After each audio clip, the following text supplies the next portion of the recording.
Do you see Apple building a car and that maybe being a threat to you?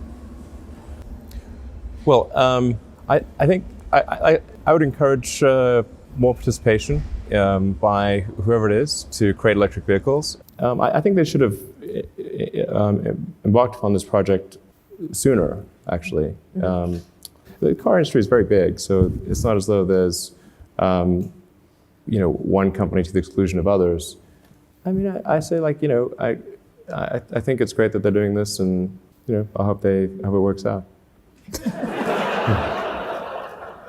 It's quite hard to do, but I think companies like Apple will probably make a compelling electric car. It seems like the obvious thing to do. Are you betting that that's going to happen? Have you heard anything? Well, it's pretty hard to hide something if you hire over 1,000 engineers to do it. So you think Apple is serious about it? Yeah, I do. This is an open secret. And will that be a threat to you, or will that just expand the industry? I mean, I think it will expand the industry. Certainly Tesla would aspire to still make the most compelling electric vehicles. I mean, that would be our goal, while at the same time trying to help other companies make electric cars as well.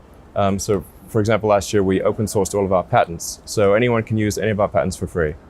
What Google is doing.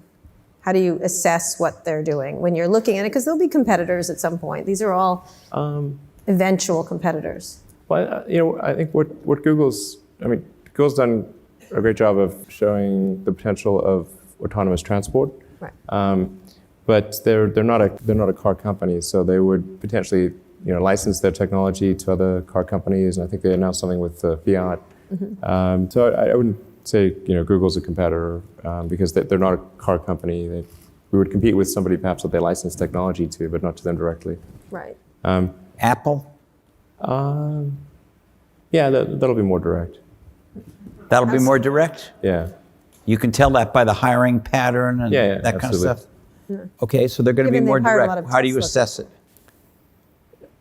I mean, I say, like, I think it's great that they're doing this, and I don't know when they don't share with me the details of their production plans, but I don't think they'll be in volume production sooner than maybe 2020. And is that too late? We say they should have embarked sooner. Is that because 2020 will be too late to stop you or beat you or compete with you, or what? No, it's just like it's a missed opportunity. It'll be over by 2020? No, it's not. It's just like it's a couple of years. I think they'll probably make a good car and probably be successful. The car industry is very big, so it's not as though there's one company to the exclusion of others.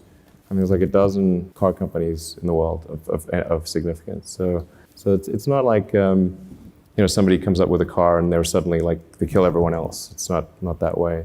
And the sheer scale of automotive manufacturing is just hard to appreciate until you see the plant. I mean, the sheer size of the industrial infrastructure is staggering. Not just the assembly plant, but everything else that goes. Yeah, the supply chain, exactly. The assembly plant is just a little tip of the iceberg, really. Mm-hmm. So you think Google will not be a competitor?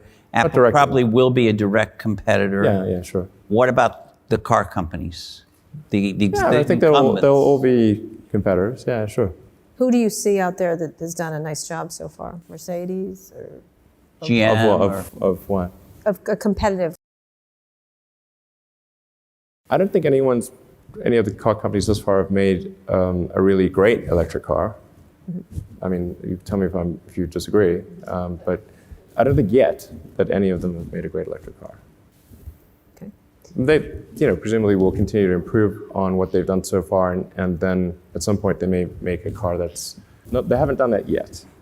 Well, trying to accelerate the advent of sustainable transport, so try to get the car industry to move towards electrification faster than they would otherwise move. So the fundamental value, long-term value that I see for Tesla is serving as a catalyst to accelerate the transition to sustainable transport. Why electric cars? Why is that important? Well, electric cars are zero emission at the car level, so they're not producing CO2 or nitrous oxide or sulfur oxides or any of the sort of the noxious gases that any kind of combustion engine car would produce. If we can have sustainable energy production and combine that with electric cars, we have a long-term sustainable future. No, I think all transport, with the exception of rockets, will go fully electric. So that's why, I mean, I see the value of Tesla as an accelerant, as a catalyst in that transition. I think Tesla, maybe when one looks back on it from an historical perspective, it might accelerate that transition by a decade, maybe more. How important is it for you that people's lives are changed in this way? Obviously, it's important for this business because you've lost a lot of money so far. You need to have a mass market car. But is it important for you as a thinker that people have electric cars, that sustainable vision comes true? Yeah, absolutely. I mean, like I said, the whole point of Tesla is to accelerate the transition to sustainable transport. If we could have made an affordable car right off the bat, we definitely would have. It's just that it takes time to refine the technology.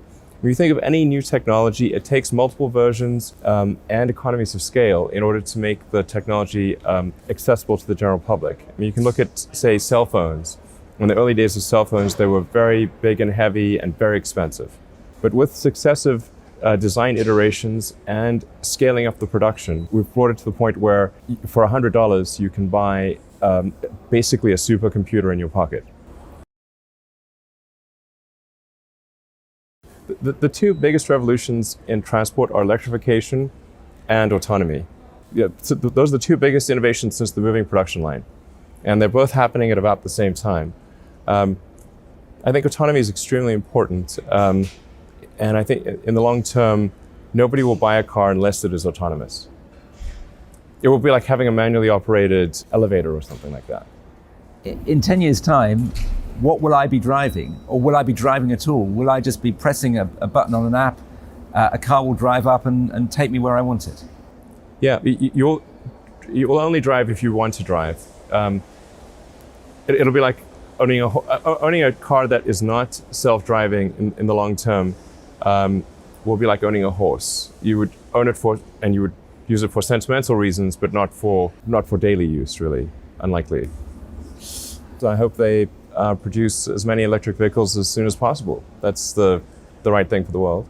So with the Tesla Roadster, we're able to show that you can, in fact, create a very fast, attractive, high-performance, great handling electric car. And that if you made such a car with long range, and if you make such a car, people would buy it.